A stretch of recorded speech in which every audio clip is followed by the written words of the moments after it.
comes to you tonight from both the South Georgia Heritage Trust and from the South Georgia Museum. I'm sure, like me, you've been fascinated by all of the footage of the recent discovery of the wreck of the Endurance. But did you know that Sir Ernest Shackleton's connection to the island of South Georgia continues beyond that Endurance expedition? This year, both on and off island, we've been marking the centenary of Sir Ernest Shackleton's final journey to South Georgia aboard the Quest and his death and burial at Grytviken in 1922.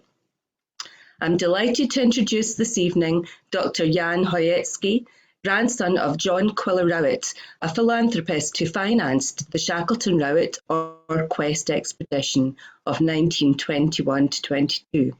We have a real treat in store tonight as Jan explores with us the story of that expedition and its achievements, which feature in his new book, The Quest Chronicles. Jan's talk will feature rarely seen photographs from the Quest expedition, including some of the earliest ever colour photographs of South Georgia. After Jan's talk, South Georgia Museum Curator Jayne will engage with Jan about the expedition at South Georgia, and will also welcome questions from the audience. So you can pop your questions into the chat box during the talk, and we'll have a look through those, and we'll ask Jan some of those questions at the end of the talk.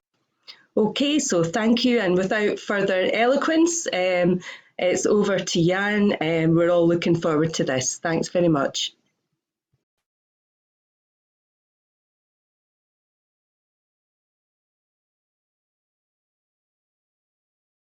Right. Hopefully everybody can see my screen. Somebody can nod if they can. I can see a few of you. Yeah, thank you. Good. And you can hear me. That's confirmed too. So that's the first thing. Well, thank you, Alison, and the South Georgia Heritage Trust and the South Georgia Museum for giving me the opportunity to talk to you this evening. And good evening, everybody. I'm not a polar expert. I'm not a historian. I've never been to the Antarctic, and sadly, I've never been to South Georgia. So my credentials for talking to you tonight are rather feeble, I'm afraid. But I'm a biologist. I'm a kind of family historian, and that's the reason I'm speaking to you, I guess, on as Alison has indicated. So I'm going to start with giving you some background to the Shackleton Rowett or Quest expedition, and explain my grandfather's involvement in it. But then, as this is about South Georgia, we'll get to the island as quickly as possible. I think I describe. Hang on, I'll just get the slides moving. What the body of the talk is really a chronological collection of curious events, because I'm really focusing on everything that went on at South Georgia, and inevitably it's not a full story of the expedition. So forgive me for that, but it still brings out some curious and interesting aspects. And the expedition, you may not know this, it spent 70 days in total on South Georgia, which is a considerable time, considering they were supposed to be elsewhere. So that's the start, and let's go back to 1920, which is a couple of years after the First World War. Spanish flu has just begun to come down, and the main exploration achievements of the Antarctic, of the South Pole, have been accomplished. I mean, the pole's been reached, and much of it has been explored. So the world's attention is shifting to other geographical milestones, such as the descent of Everest. And Shackleton's wondering what he can do next. What should he do next? And so he's targeting to go to the Arctic as his next escapade, and to go to the Beaufort Sea and explore the area there. And he's targeting summer of 1921, so it gives him a year or more to prepare. And of course, he needs funding, and the first person to put some money on the table turns out to be my grandfather and another gentleman called Frederick Becker at the same time, or roughly in 1920. Now, Shackleton had been at school with my grandfather at Dulwich College in London. many years before, and they'd been friends. They hadn't been the closest friends, but they'd been close neighbours, and they'd walked the same route to school. And so they knew each other, and they'd sort of stayed in touch, and had been in touch 10 years previously already. And my grandfather had made by this time a lot of money, mainly in the wine and spirits business, mainly selling rum, and in particular selling rum to the forces in the Second World War. But in the First World War, excuse me. But he'd made his money already by that time. And in return for the stake that my grandfather put down to support the expedition, Shackleton gave him the James Caird, which I'm sure you have all heard about, which is the lifeboat that they escaped from Elephant Island to get to South Georgia. And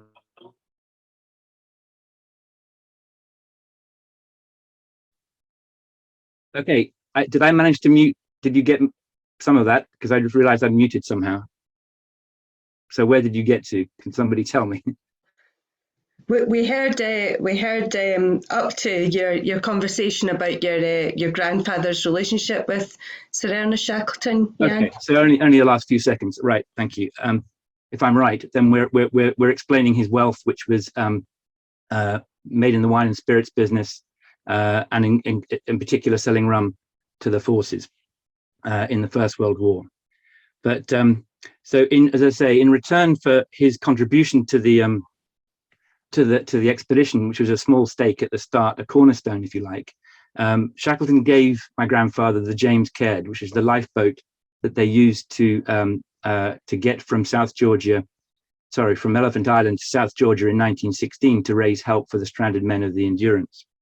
So that's a picture of the James Caird in my grandfather's country estate in Frant in Sussex, with my aunt and uncle playing in it. And I've got another one with my mum, but you can't see her in this picture. So the major funding for the expedition is going to come from the Canadians. And this is Arthur Mahan, who was the Prime Minister of Canada at the time. And so Shackleton's spending quite a lot of time lobbying the Canadians for the money. But meanwhile, they get on with the business of buying the boat. There's a ship. He acquires the Fokker 1, which is the pride of the Norwegian sealing fleet, and there it is in Norway. It's a kind of open deck boat with mainly sail powered and an auxiliary steam engine, and a strange blue mark in the middle of the slide. That's acquired in January 1921, and it's taken to Southampton and begin to be refitted for the Arctic expedition.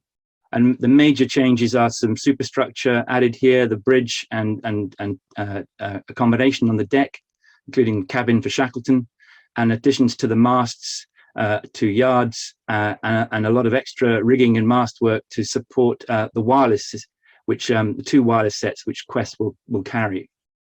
And in the background is the RMS Aquitania, which takes Shackleton to Canada twice at the beginning of 1921 to go and lobby the government there for funds. And that's where the majority of the funds is going to come from, except it doesn't. In mid-May, finally, after several exchanges and telegrams and visits, Shackleton understands the message from Canada, which is no.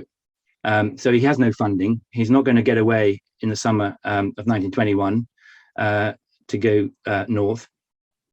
And so he spends the next couple of weeks with his wife at my grandfather's house in Kent, which is just up the road from Eastbourne here. And incidentally, he's living in Eastbourne at a place, 14 Milnthorpe Road, which is a house which is owned by my grandfather. So he's sort of renting it from my grandfather. Anyway, they go to my grandfather's place, and Emily Shackleton stays there for 2 weeks, and Shackleton pops in at the weekends.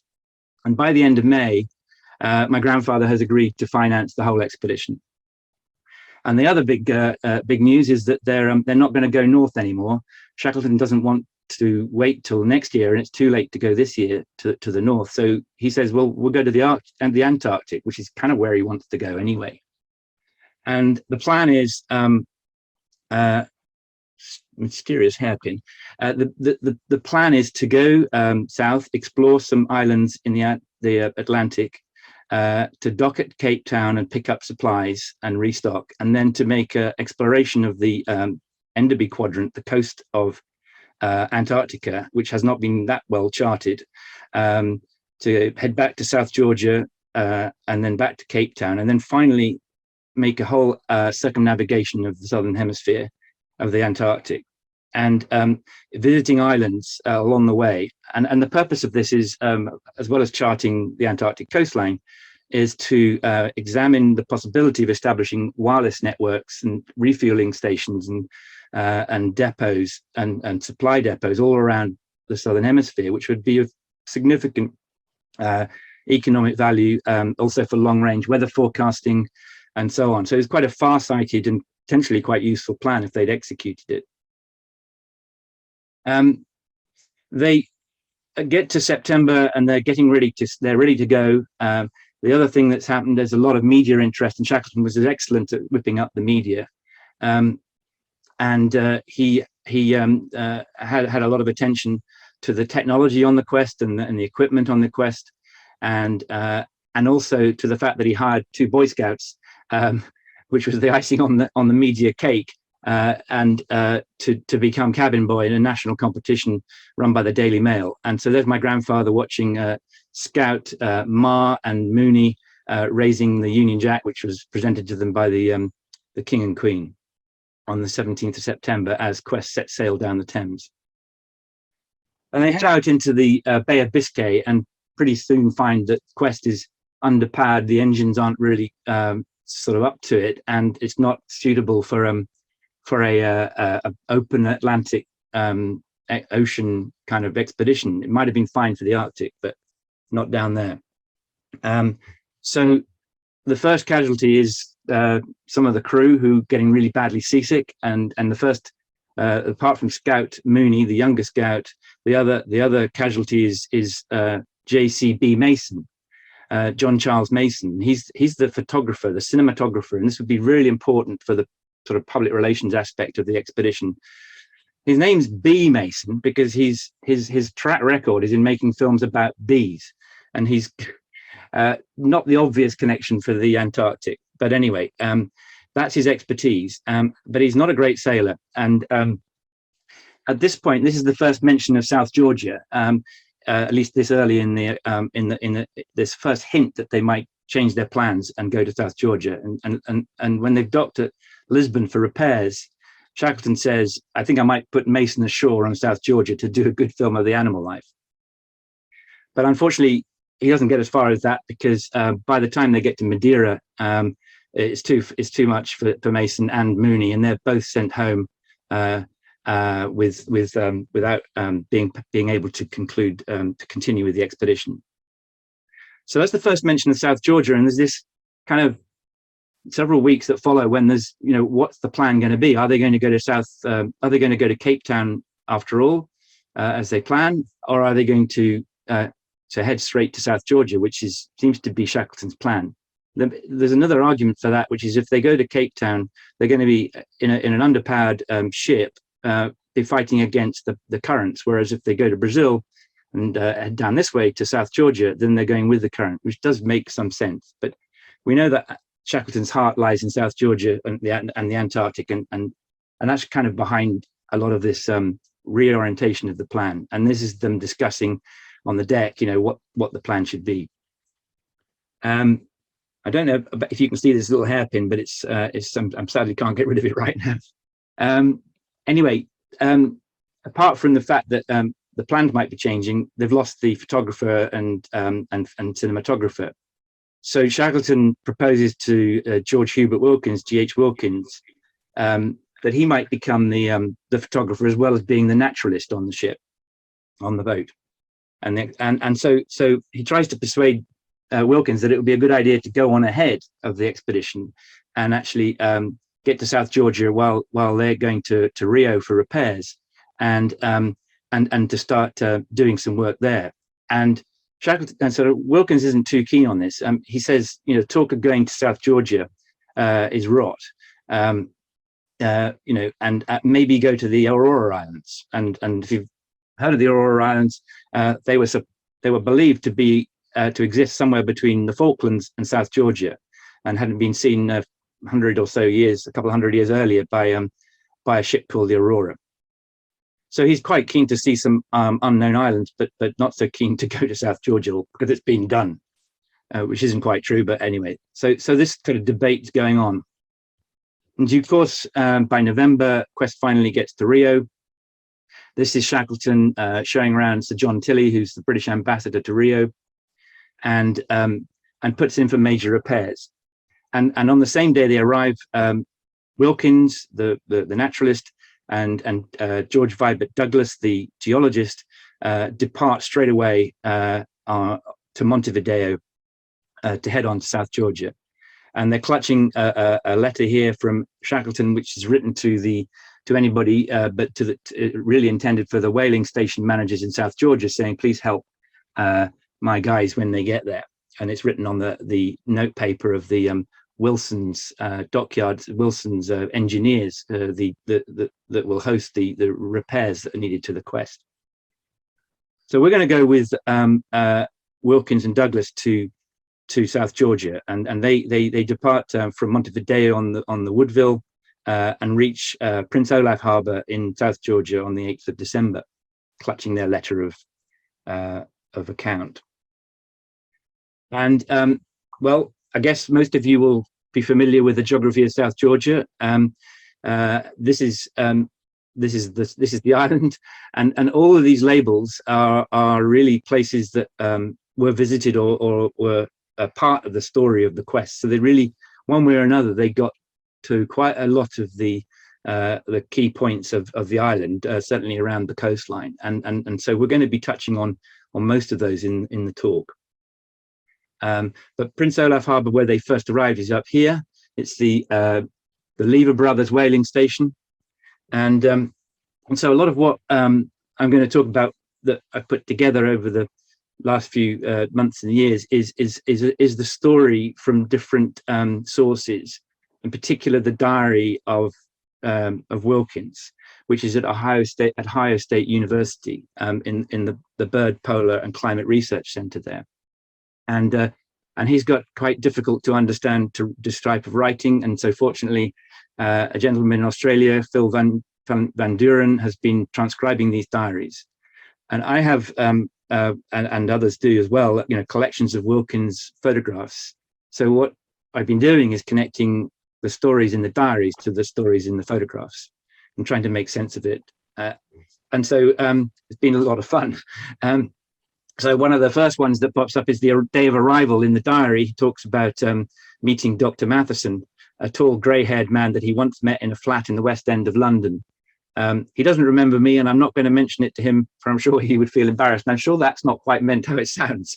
But anyway, it's quite a fun one to be able to connect to the photographs that I was familiar with already from the diary entry. So Wilkins and Douglas, after arrival in South Georgia, go off for their first field trip, and they go to the northwest end of the island and land at a place called Coaling Harbour, and they basically, in their tweeds and absent decent Arctic gear or anything, but they go off camping and they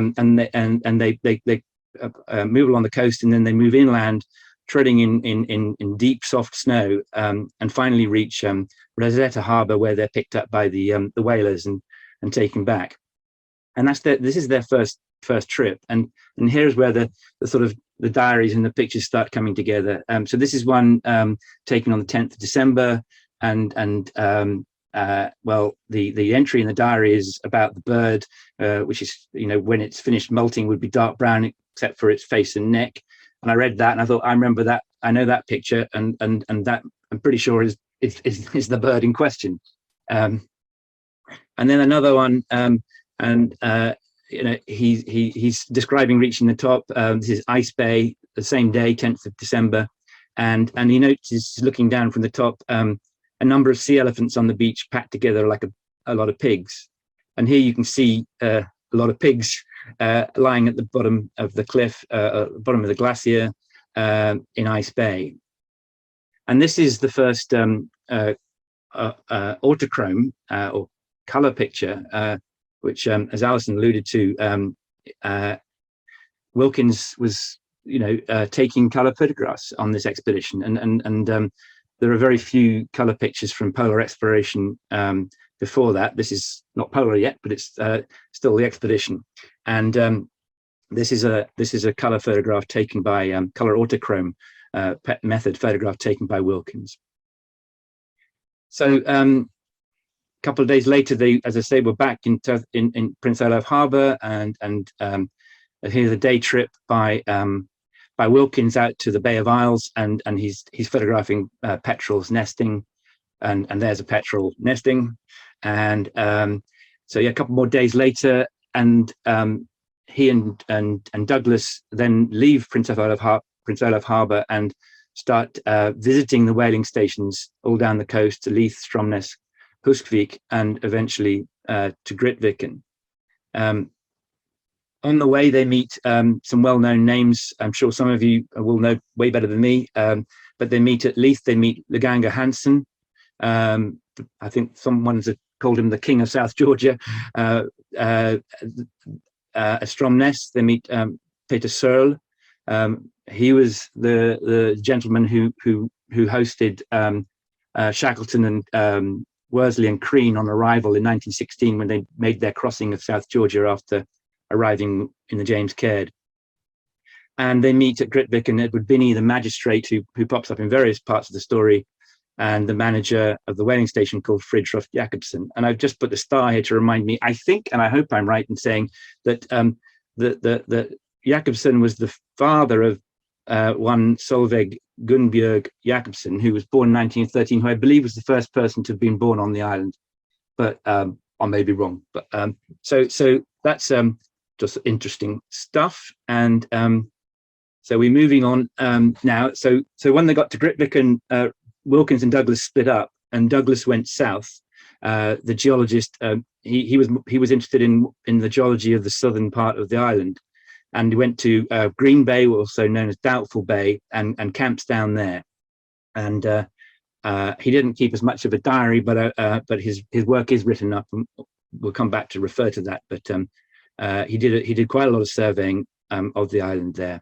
And I just want to say something in parentheses, because it just is absolutely fascinating. His sister, who does pop up later on in the story, but not today's story, Ali Vibert Douglas, was a remarkable woman. She came over in the First World War. Vibert Douglas was in Britain at the time, and she came over as well, and ended up working for the Ministry of War, and was a statistician, and was awarded the OBE for her work during the war at the age of 23. And by 1920s now, she's studying at McGill University with her PhD, but doing a year in Cambridge with one of the top astrophysicists there. And she goes on to be a very distinguished astrophysicist and have a crater on Venus named after her. So I just wanted to put in a plug for Ali Vibert Douglas. Do go and Google her, an amazing person, and both of them were both remarkable people. So meanwhile, Douglas is in the south, and Wilkins heads back up to the north, which is where the bird colonies are. He's first and foremost, he's a birder, and quite a talented one, and so he's looking to see the nesting grounds up here, and he first of all tries to land on Bird Island, but he can't get on there, and so it's too rough and nowhere to land and pitch, so he goes into Elsa Harbour, Elsa Bay, or Elsa Hull, I believe, and camps in the Col between the two, between Undine Harbour and Elsa Bay, which is close to where they were before. And meanwhile in Rio, I have to remind myself to tell you what's going on back there. So sort of 6 weeks after arriving in Rio, or a little bit less than that, 5 weeks, they're nearing completion of the repairs, and Shackleton's had enough of lunches and dinners and generally glad handing, and is sort of locked up in the quest, sort of very desperate to get away. And on the day they do get away, or the night before, he suffers basically the sort of a heart event of some kind. He doesn't really admit to it, but he calls for the doctor, and then when he arrives, he says, "Oh, well, there's nothing wrong with me, I'm okay." But clearly the medics are worried, and it's been a very stressful time, and they're way behind schedule. And on the 18th of December, they finally leave Rio. So well, we're going to stay in South Georgia. So Wilkins is taking these wonderful pictures of the landscape and taking amazing shots of the birds and recording a lot of information and taking samples. And here are some more beautiful color pictures. He takes these on the 21st of December up around that area. If anybody knows exactly these locations, I'd be delighted to know.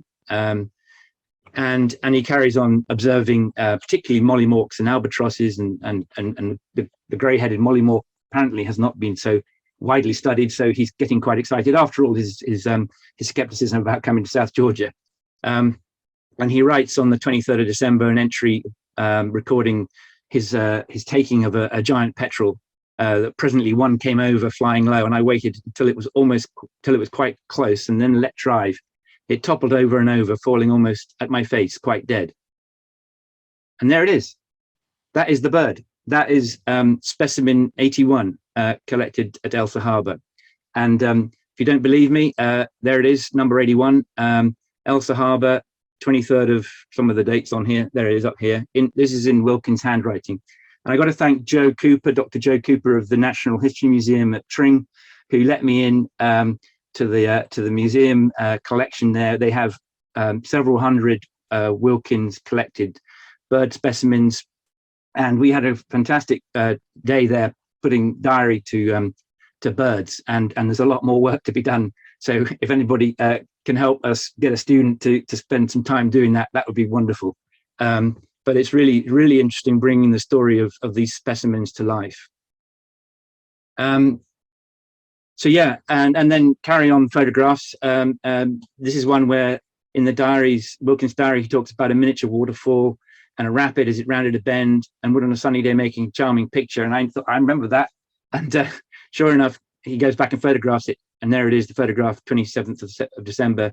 He says, yeah, I went back and sunny day and I took the picture. And he also takes a separate image of the same shot in color. And so again, he's taking a lot of camera equipment around to take these images. And some of these photographs and others are on display right now at the Royal Geographical Society. There's an interview about that, partly which I contributed to. It's in the New Scientist on their website. So if you Google that, you'll find it. And it's really sort of about the evolution of expedition photography from some of the sort of iconic images of that Hurley and Ponting took in earlier expeditions through to sort of technical advances that Wilkins was exploiting on Quest, and where it might have gone if they'd had the seaplane, for example, to do aerial photography as well. There wouldn't have been the first aerial photography. That was Shackleton taking photographs from a balloon, but that's another story. So this exhibition is on right now.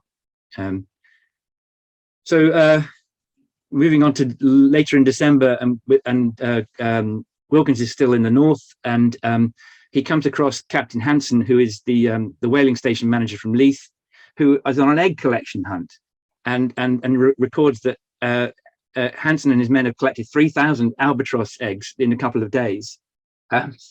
I guess they were a lot of albatross in those days. I'm not sure you'd be allowed to do it now, from all of that area around there. So I guess they had eggs for breakfast for a few weeks after that. A couple of days later, on the 29th, he takes this photograph, beautiful photograph of Gentoo penguin. I think it's a Gentoo penguin, and its chicks. And if you think it's familiar, if you read the Times of March the 6th, 1922, the images that were taken around this time were shipped back at the beginning of January and made it into the Times at the beginning of March. And if you also think it's familiar, and you have a copy of Shackleton's Last Voyage, the 1923 book, with the author's name of Frank Wilde, another story about who actually wrote it. If you've got the dust jacket, it's the photograph on the back of the dust jacket. So that's a little story there. And finally, in the year, Wilkins records the seeing the new year in with the celebrations from the whaling station of things that could explode being exploded, and things that could be hooting, and spending a very hospitable evening at the manager's house, and then going to bed, making their New Year's resolutions. And at the same moment, Shackleton and the Quest is reaching the vicinity of the island. And Shackleton hasn't written his diary at all since the 29th of September, which is 4 days after leaving Britain. And he writes, he's back to his lyrical self. He writes some words of Browning. There are 2 points in the adventure of the diver, one when a beggar he prepares to plunge, and one when a prince he rises with his pearl. So he's feeling, I think, sort of, he's now on the brink of this new opportunity, and he's back into writing in his diary in a very lyrical way. So he's getting close to where he wants to be, but they're not there yet. The new year dawns, and Wilkins is off photographing again. He doesn't waste much time. He's out this time photographing the whaling station and the industry there, and he refers to taking some color pictures of the flensing platform as truly a bloody sight. And then he develops the plates, and they seem to turn out pretty fair, and they certainly did. So this is the autochromes, one of them he took on that day, 2nd of January. So 2 days later, Shackleton and the Quest arrive and put into harbour at Grytviken. And this is the entry that Shackleton records that night in his diary. The old familiar smell of whale permeates everything. It is a strange and curious place. Douglas and Wilkins are at different ends of the island. In the darkening twilight, I saw a lone star hover gem-like above the bay. And that is the last entry he wrote in his diary. As you know, later that night, early in the 5th of January, he died in his bunk on the Quest. So the next day, the crew are stunned, obviously. Wild addresses them and says that we're going to carry on. And Frank Wild, trusted ally, recipient of 4 bars or 4 clasps to the Polar Medal.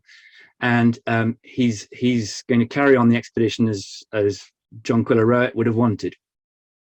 And this is Shackleton's body being taken off the ship. Here's the Quest, and it's taken this distance after being embalmed and laid to rest in the church at Grytviken. So I wanted to just point out this ship always grabs my eye, and it's in fact the Tijuca. It's the resupply ship that sort of sits in the middle of the harbour and supplies, sort of the harbour with all their stores. It's got a nice history. It was built in 1866 in Nantes. It was a French Navy training ship originally.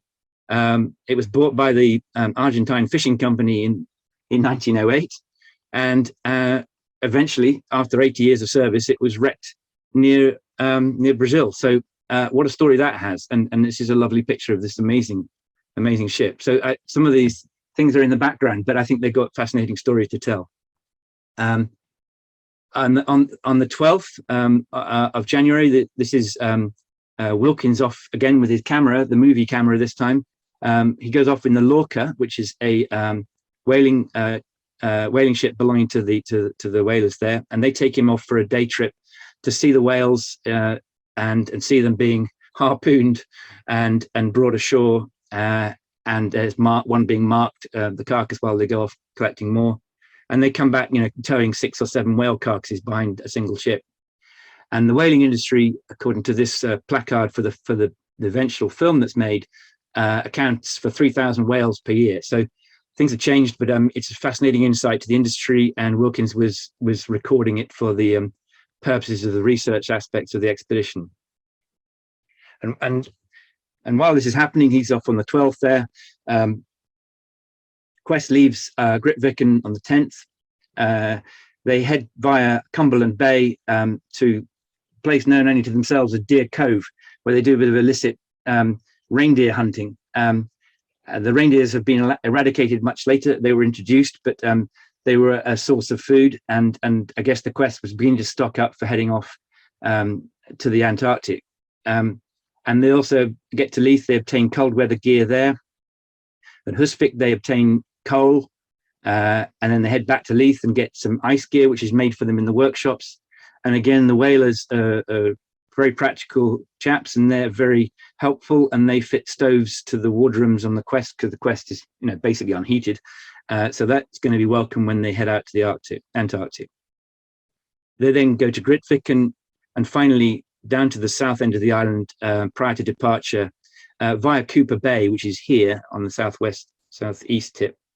And at Cooper Bay, this is a photograph which you might have seen in the books of Marr, McElroy, Wild, and Macklin carrying a gun. They're off to go and shoot some seabirds for food, and collect for samples, and also pick up Carr and Douglas, who happen to be on doing some research on Cooper Bay, having gone on ahead. So the quest is now ready to go. And before one thing they'd also do before they go is pick up a stoker.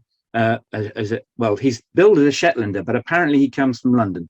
I believe it's George Ross.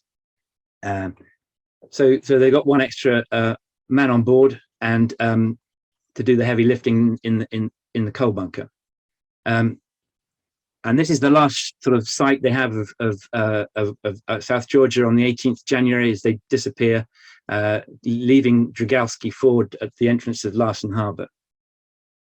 They've left behind Leonard Hussey, who is going to head back to England with the body of Shackleton and Shackleton's possessions, to go back to England to get Shackleton buried. And on the 19th of January, they depart on the Professor Gruvell.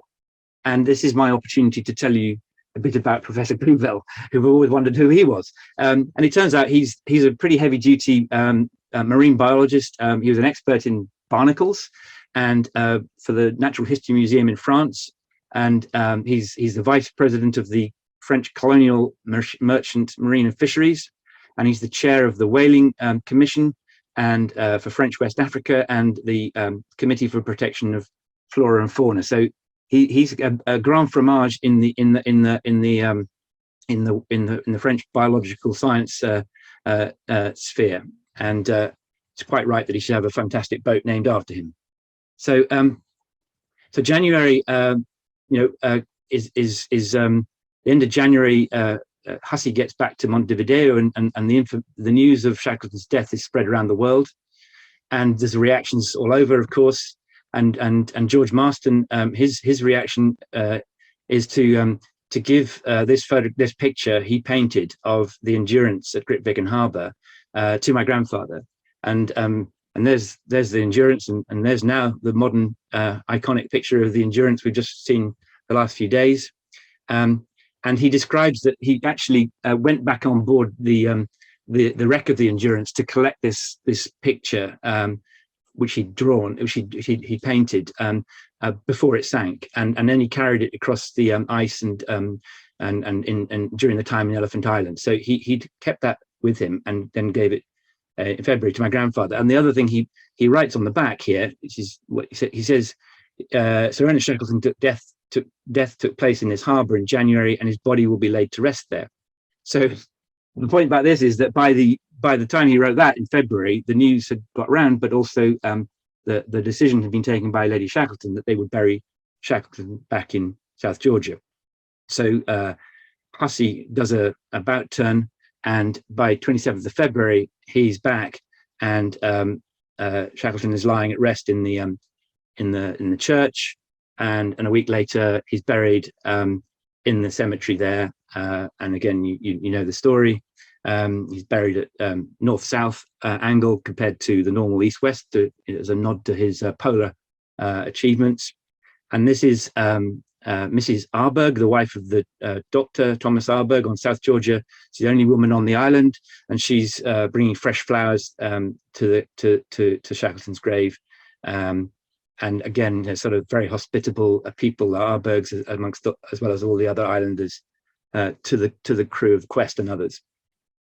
So meanwhile, while this is going on, Quest doesn't know about it. They're out exploring the Weddell Sea, the circuit they were originally intended to follow.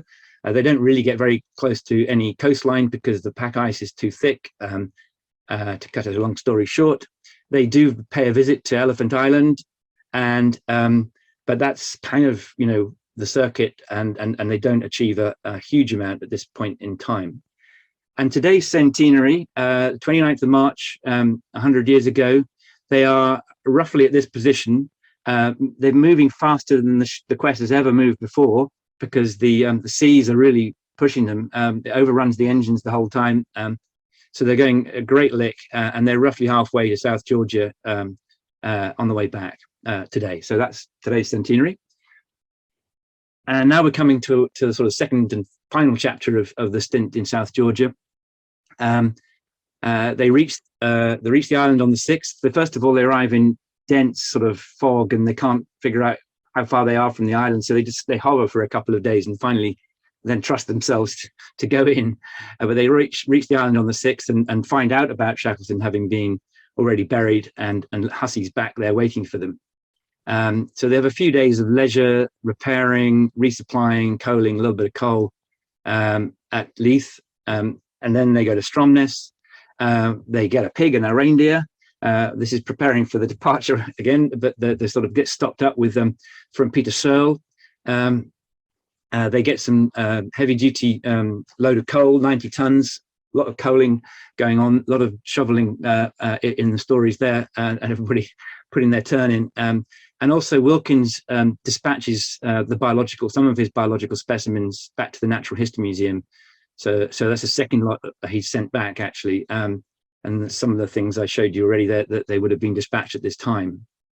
They spend a few days taking soundings off the north end of the island, doing the geological survey, and then they go back to Prince Olaf Harbour and then to Leith, reloading stores, and they have mail for Tristan da Cunha, which was originally supposed to be deposited on the first original leg of the original plan, but never got there. So they had offloaded that when they did the circuit in the Antarctic Sea, and so they're reloading all the mail for Tristan, which is sort of several months behind deadline.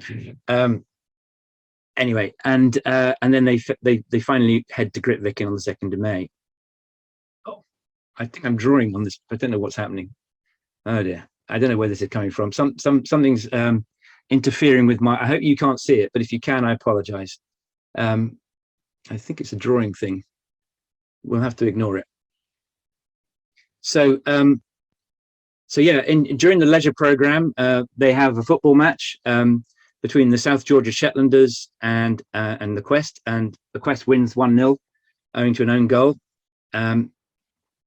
They have a return match on the 13th of April, which the Shetlanders win, and on the Friday the 14th, Good Friday, they would have had a match with the Norwegians, but the weather's too bad, so match postponed.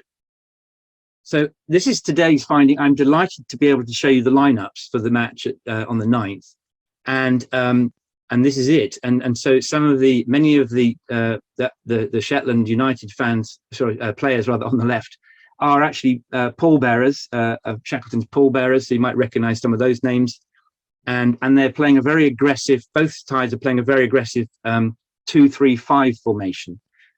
So I thought the football fans amongst you might like that one.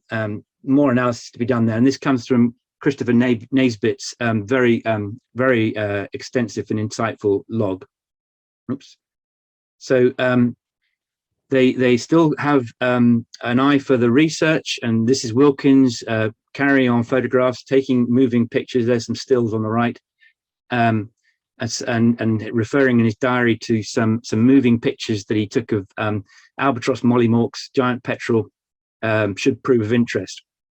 This is James Marr looking at an albatross rather doubtfully, I think, and I think he's making his mind up to study krill instead rather than these things. But hey, who can say? So another little picture puzzle. In Shackleton's last voyage, there are these two pictures amongst many others this one's entitled "Sunset on the Slopes of South Georgia," and this one's a rocky outcrop in South Georgia. This is the inscription from my grandfather to my mother, so from Daddy to Betty, to inside this particular copy. So I was always curious to know where those were and when they would have taken them, because it didn't look like it was the season for the earlier December visit, and if you look very closely, there's two people here, and I couldn't figure out why when Wilkins and Douglas would have been, and the third person would have been out there to take a picture, and they didn't really go up these kind of places as far as I could tell. So I finally worked it out when I looked in the Quest deck log and saw this note, which records on the 28th of April in this period, Worsley, Wilkins and Douglas walked to Husvik from Leith to try and find out Worsley and the boss's old trail, which is, you know, the trail that Shackleton, Crean and Worsley took when they crossed the island to get help from having landed on it with the Jane's Caird. And they crossed, this is from Shackleton's own book, The South, describing that unhelpfully he's mixed up Husvik and Stromness in this diagram. So Husvik is really here, and the walkers, the 1922 walkers are walking from Leith to Husvik to try and find the trail. So they presumably are somewhere up here in these pictures. So again, some of you who know South Georgia better than me may be able to prove or disprove this theory, but I reckon this crag is somewhere up here. Anyway, so hopefully I'll learn something from you tonight. 6th of May, and they're putting up the memorial cairn, which you've seen, no doubt, to the memory of Shackleton. The whole crew is helping with this, and of course Wilkins takes a couple of colour plates as well. And if you remember this, if you've seen, think this is familiar, this one here, it is, because it's the colour picture that appears in the frontispiece of Shackleton's last voyage. I always thought that might be colorized until I realized it's an autochrome, which I have in my collection. But it was sitting there all the time, and it's not colorized, it's actually a color image. So getting there. And then coming to the conclusion of their stay, they finally get another pig from the whaling station manager called Bridget. If you read the book that I'm going to publish, you'll find out what happens to the pig, sadly, later on. They cast off at 11 a.m. They have another illicit deer hunt in Deer Cove, and they finally depart South Georgia. I put this little picture in here to remind me about the deer, because several weeks later, the deer are so high they can't be eaten, but they hang them over the side of the boat and they catch a lot of lobsters. Again, you can find out about that.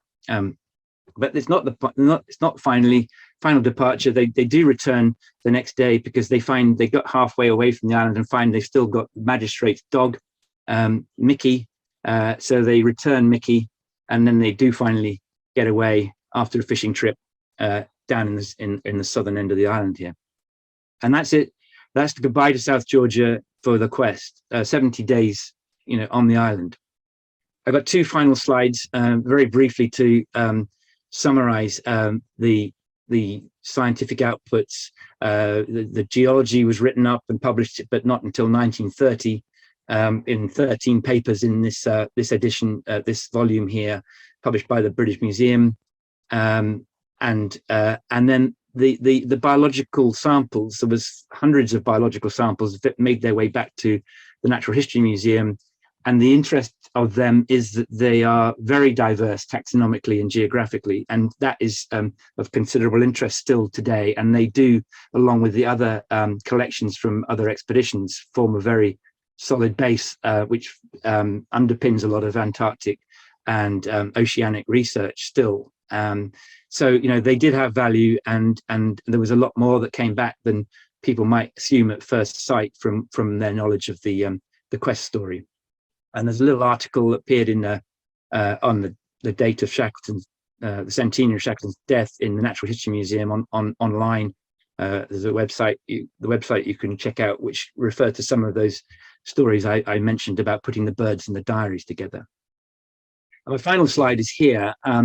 James Marr, was cabin boy to start with, but was inspired to take up a career in polar research, and krill in particular, and wrote the definitive work on krill. He also established Port Lockroy, the first sort of permanent base on the Antarctic for the British, and that was hugely influential for sort of geopolitical reasons at the time, and still is, arguably. And then it inspired an expedition of scouts this year to have just come back from the Antarctic, called the Request expedition, scouts from Kent and Scotland, echoing the the events of 100 years ago. And I've been helping them with their projects, including a group project on krill, which is aiming to inspire young people to go into polar research and carry out polar related endeavors. And they have now, as a legacy fund, established the Request Fund, which you can find out about at this website. And donations very welcome for a really valuable cause to try and keep polar research up the agenda in young people's minds and inspire some good work. So please go and check them out. And that, thank you very much, is that. Happy to take questions and so on.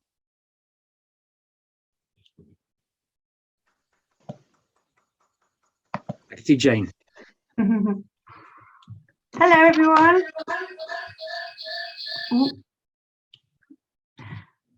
Hi, I just want to say thank you for sharing all your research with us and your family photographs.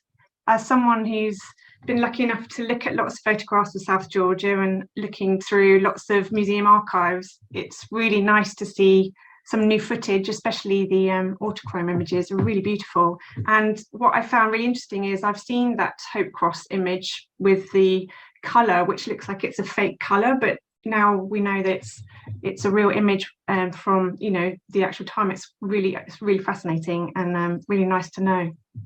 I just want to ask you a couple of questions, if you don't mind, about your research and your family collection before we move to questions from the floor. I was wondering, so during the pandemic last 2 years, many of us have been clearing out our lofts and going through our cupboards and looking at old photographs and spending time with our families. I was wondering if your research within your family collection is a recent endeavour, or have you been researching, for a long time? Is the collection something you've had in your possession for a while? Yeah, absolutely. I mean, it's not a recent discovery. We've always had it, and I've kind of, the last 20 years, I suppose, I've been slowly sort of trying to actually piece together more my grandfather's story, and of course, this has been a big chunk of it. So yeah, I mean, with the sort of centenary and things happening, it sort of just puts more momentum into that. But it's always been around, but I've learned so much more in really paying a bit more attention to it, and really looking closely at things. So it wasn't, the story wasn't always wasn't all handed down to us at all. My grandmother didn't really talk about the details. I mean, she just sort of it was obviously very important, but she didn't divulge much feeling about it, to us. So the detail I've had to dig out again, if you like, but the elements are there with these artifacts and pictures, and every picture tells a story if you dig deep enough. Yeah, definitely. And like you say, every family has got these shared histories and discover all these collections over their lifetime. I mean, I understand you didn't know your grandfather at all, obviously, but you said there that you knew your grandmother, and you have memories of your grandmother then. Yes, absolutely. I mean, she lived with us. She died sort of almost 100, so 1982, 91. So I do remember her very well, and she lived with us. I mean, she was sort of in-house granny, and fabulous. But I mean, again, like it was obviously the whole episode what happened to my grandfather, and the whole quest thing, I think was quite a sad thing for them. I mean, it was just because of what happened with Shackleton, and so I think it was, she talked very highly of Macklin and Hussey and people that connected to it very highly, but it was not a lot of detail. Yeah. It was quite traumatic, I think, for them. Yeah, but but what a great thing that the collection was kept. It wasn't cleared out. Yeah. The history of your family. It's really lovely. Yeah, well, I never threw anything away, and so I feel duty bound to sort of archive it and try and put it together as a big jigsaw puzzle, which it really is. It's great. It's like a personal museum. I love the information about the specimen at Tring, the specimen 81, and how that's connected into your photo archives. It's really lovely to be able to make those collections. So we have a few questions from the audience, and I'm aware of the time, so I thought I'd move on to one of those, if that's okay with you. Someone asked there is on Elephant Island, there's another island called the Rowett Island. Is that named after your grandfather? Yeah, I mean, it's a rock just off the edge of it's barely an island. It's a rock at the sort of end of Elephant Island. So while we're on the subject of geography named after my grandfather, there's the one of the peaks, not the highest, but one of the peaks of Gough Island, where they went to later on, near Tristan da Cunha, is named Mount Rowett, and I've got a rock off the top, but I can't show it to you because it's at Dulwich College at the moment on display there. Fantastic. And they named a finch after him there as well. So it wasn't, they weren't the highest peaks, but he got a mountain named after him. Yeah, that's quite special. I've also another interesting question actually goes back to the family, and it's from Joe O'Farrell, and he says, "Thank you for your talk." And he said the slide that features the Jamaican rum and features the Rowett Leakey Co Ltd, and he asks, "Is this the same Leakey of Walsall in the West Midlands, leather goods manufacturer? Do you know?" I don't know. I know about Basil Leakey. Basil Leakey was, don't get me on another seminar here, but he was really interesting.